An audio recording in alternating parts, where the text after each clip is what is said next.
Hein, Seigneur, je ne suis pas un homme qui ait la parole facile, et ce n'est ni d'hier, ni d'avant-hier, ni même depuis que tu parles à ton serviteur, car j'ai la bouche et la langue embarrassées. L'Éternel lui dit, qui a fait la bouche de l'homme?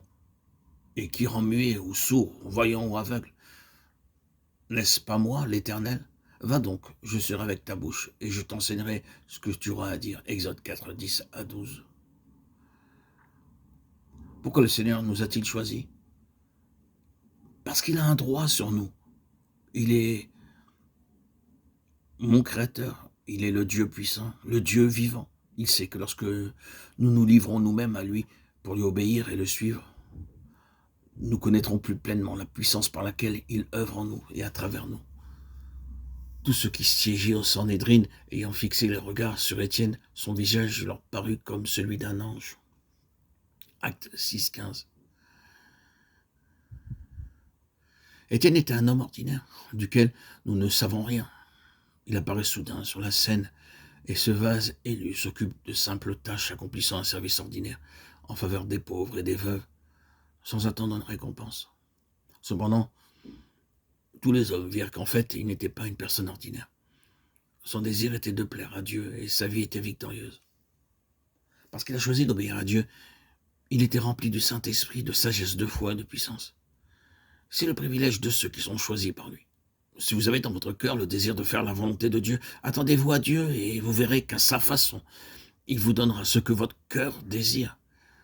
Obéissez-lui ainsi qu'à sa parole.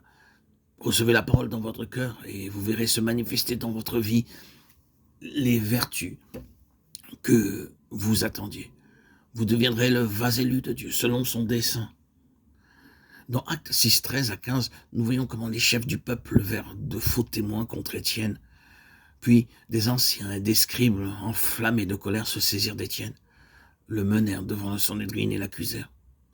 Alors qu'il disait des faussetés, tout le Sanhédrin regarda son visage et furent surpris de le voir resplendir comme celui d'un ange. Tant de personnes s'opposaient à une seule personne. Le Sanhédrin était contre lui. Ils portèrent l'un après l'autre de fausses accusations. Cependant, son visage resplendissait comme un ange.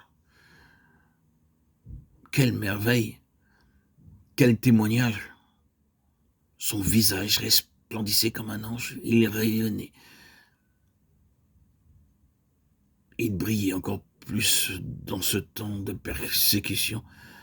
Oh, nous voyons par Étienne le salut qui nous est offert, le vase qui a été Étienne, et que nous pouvons être, nous aussi, par notre dévouement à Christ, notre témoignage. Nous pouvons avoir le privilège d'avoir un visage aussi resplendissant qu'Étienne.